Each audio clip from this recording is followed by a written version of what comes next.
जरांगे पाटील यांच्याशी भेट झाली तेव्हा फॉर्म्युला नाकारल्याचे पत्रकार म्हणाले, पण त्यांनी हा फॉर्म्युला टीमला दाखवू असे सांगितले. अनेक जणांनी यासाठी आंदोलन केले. या सर्वांना फॉर्म्युला दाखवायला सांगितले. भुजबळ हे मराठा आरक्षणाला विरोध करतात.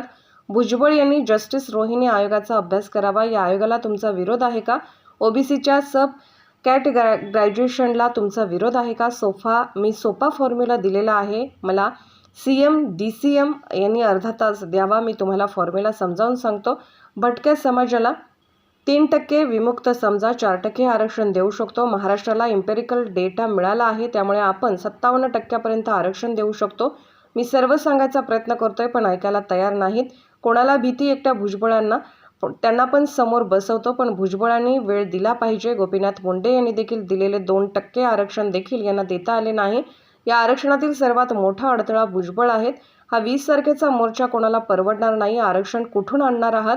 हा मोर्चा लाखोंचा होईल. सरकारची इच्छा आहे, पण देणार कसे माहिती नाही. एक मीटिंग, यात सर्व फॉर्म्युला देतो. हे मी सगळे बनवून ठेवले आहेत.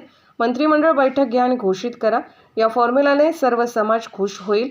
शासनाने घाबरायची गरज नाही. हा फॉर्म्युला मी अभ्यास करून बनवलेला आहे. केजरीवालने 2 राज्यात सत्ता आणली, तशी जरांगेंनी मोठ बांधली आहे. सामाजिक क्रांती राजकीय मध्ये वळली तर प्रस्थापितांना घरी बसावे लागेल. म्हणून माझा फॉर्म्युला चेक करा ही विनंती. जरांगे पाटील यांच्याबरोबर मोर्चाने सर्व काही होते. मोर्चा काढा, आम्ही सहभागी होऊ. तुम्हाला ना उमेद करायची नाहीये. तुम्ही ताकद दाखवली आहे. आता आभाळमधून खाली पडले तरी मिळणार आहे का आरक्षण? संविधानमधून आरक्षण मिळेल. तुमच्या मोर्चात आम्ही सामील होऊ. आपल्याला सर्वांना आरक्षण मिळवून द्यायचे आहे. आपल्याला हातात हात घालून प्रश्न सोडवायचे आहेत. समग्र परिवर्तन करायचे आहे. या राज्याने देशाचे नेतृत्व करणे आहे. तुम्ही असे लगेच उत्तर देण्याचे प्रयत्न करू नका. सामाजिक स्तरावर मी गेली अनेक वर्ष काम केले आहे.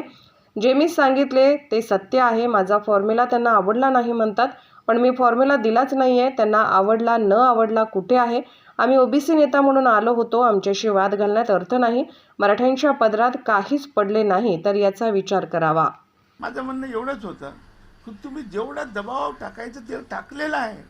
तुमची जेवढी ताकद दाखवायची ती दाखवलेली आहे. आता काही दाखवायचं राहिलं नाही तुम्हाला. तुमची एवढी ताकद महाराष्ट्राने देशाने बघितली आहे. ते कायम ठेवा तुम्ही. ते आता याच्या पलीकडे आणखी काय करणार तुम्ही? काय दाखवणार आहे?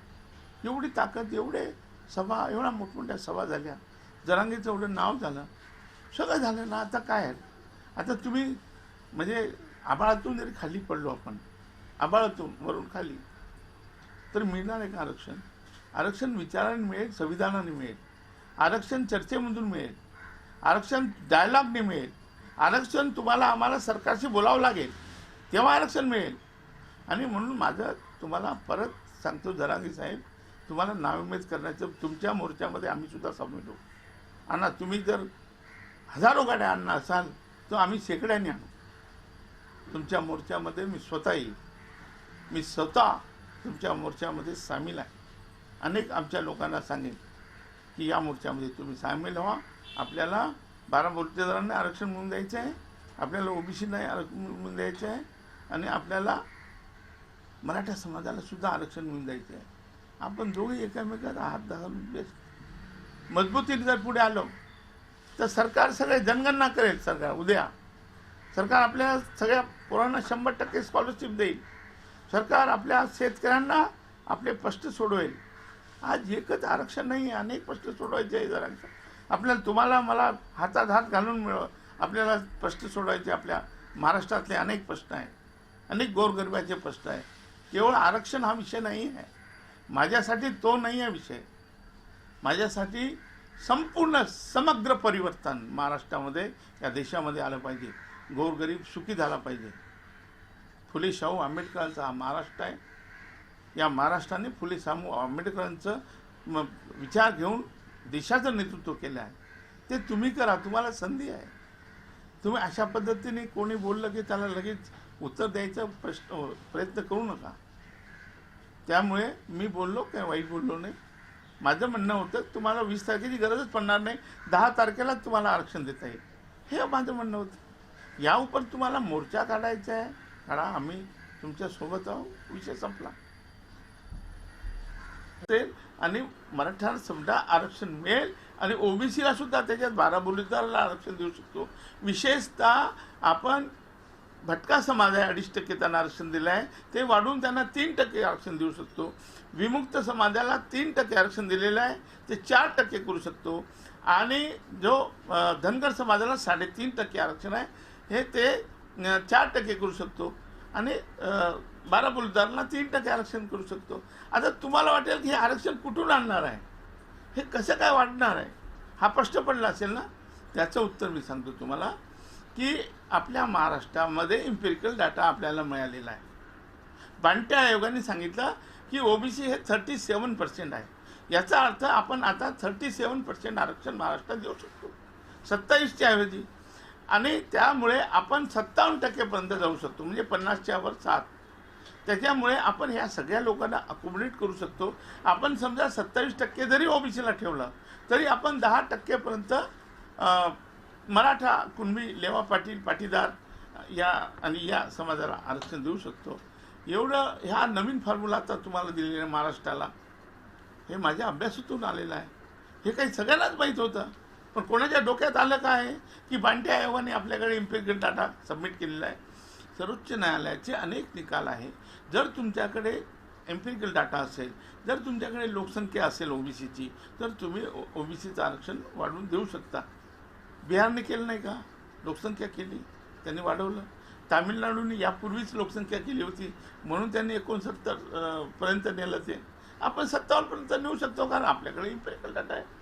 आणि 16(4) प्रमाणे तो सरकारला अधिकार आहे, त्यामुळे केंद्राकडे जायची गरज नाही.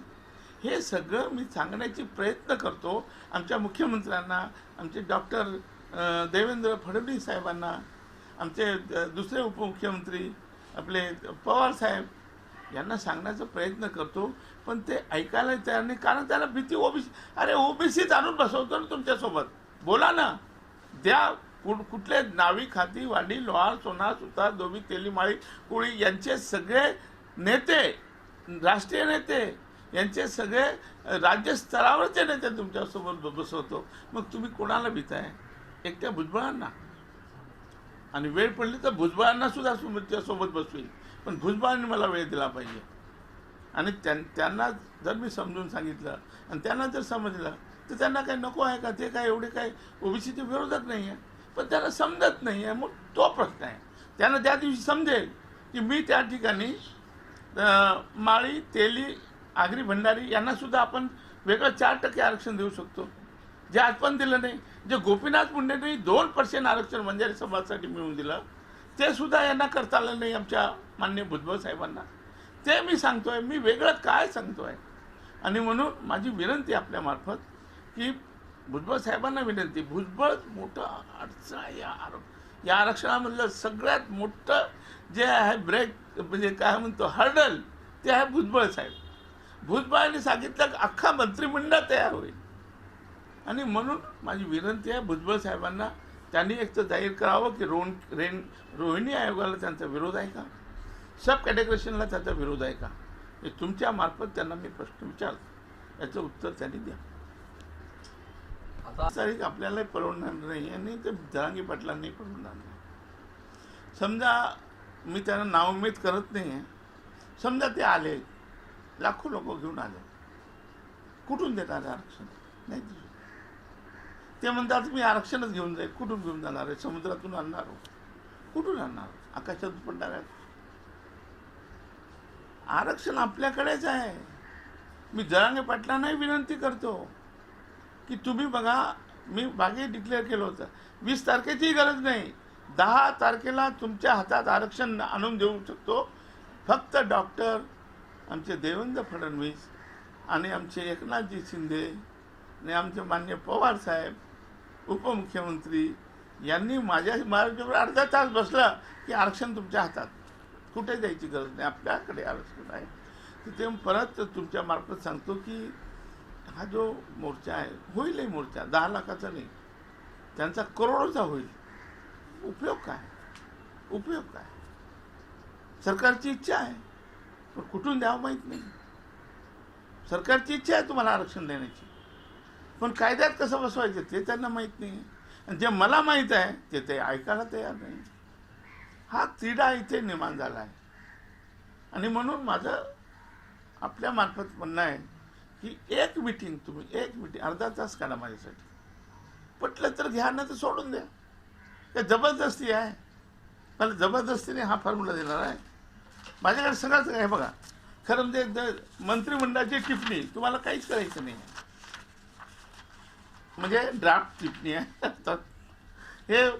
हे सगळं प्रपोजल, हे डिस्ट्रीब्युशन, लोकसंख्या आधारित आणि पॉलिटिकल आरक्षणाचं विभाजन सगळं, आणि GR पण ड्राफ्ट करून ठेवला आहे. म्हणजे मंत्रिमंडळात ते नुसतं ठेवायचं आहे अर्धा तासासाठी.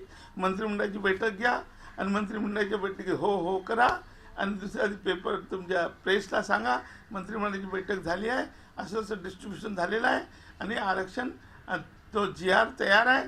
तो GR नेऊन दारांगे त्याच्या हातात द्या किंवा देऊ नका. तुम्ही पेपरला डिक्लेअर करा, सांगा की मराठ्याला आम्ही एवढे टक्के दिलेले आहे, 10% दिलेले आहे आणि सगळ्यांना बाकी आपल्या धनगराचं वाढलेलं आहे, भटक्यांचं वाढलेलं आहे आणि बाराबुलदाराला आम्ही 3% आरक्षण दिलेलं आहे, माळी तेली आगरी कोळ्यांना आरक्षण दिलेलं आहे. सगळा समाज खुश होईल. सगळीकडे पेढे वाटले जातील, सगळीकडे ढोल. आमचे तर बंजारा समाज डपडे वाजवेल 3% 4% केल्यावर. हे साधी गोष्ट आहे. मी परत आपल्या माध्यमातून विनंती आहे माझी शासनाला की शासनाने मला मला घाबरायचं काय कारण नाही. समजा मी दिलं आणि तुम्ही नाही नका म्हणून ना, हे आम्हाला पसंत नाही, फेकून द्या. पण बघा, मी तर हे पब्लिकमध्ये जाणार आहे, नंतर हे पब्लिकली करणार आहे मी माझा फॉर्म्युला. तेव्हा तुम्हाला कळेल की कोण खरं कोण खोटं आहे. त्यामुळे मी एक अभ्यासक आहे. मी गेले कित्येक वर्ष संवैधानिक अभ्यासक आहे. मी अभ्यास करून काढलेला आहे हा फॉर्म्युला. जसं बांटी आयोग कोणालाच माहीत नव्हतं, बांटी आयोग सगळ्यांनाच माहीत आहे. पण हे माहीत नाही की बांटी आयोगाने इम्पेरिकल डाटा दिल्यामुळे सर्वोच्च न्यायालयाच्या निर्णयाप्रमाणे आपण आरक्षण वाढवू शकतो. ही गोष्ट तर मी सांगितलं ना तसं आपल्या मार्फत आपल्या महाराष्ट्राला. म्हणून माझी विनंती, पुनश्च विनंती आहे, जर तुम्हाला आरक्षण द्यायचंच नसेल मग ती वेगळी गोष्ट. म्हणजे तुम्हाला आरक्षणच द्यायचं नाही, मराठ्यांना झुलवत ठेवायचं आणि मग त्याचे पडसाद, त्याचे परिणाम तुम्हाला भोगावे लागतील. उद्या मराठा समाज जर असाच एकत्र झाला आणि एखादा राजकीय पक्ष काढला आणि एखाद्या राजकीय पक्षांनी अनेक OBC किंवा मुस्लिम दलित यांना सोबत घेऊन महाराष्ट्रात राजकीय परिवर्तन पण होऊ शकते.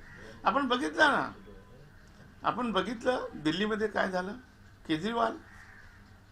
केजरीवाल एक छोटासा माणूस 1.5 फुटाचा, त्यांनी बघा काय केलं. 2 राज्यात त्यांनी सत्ता आणली आहे ना.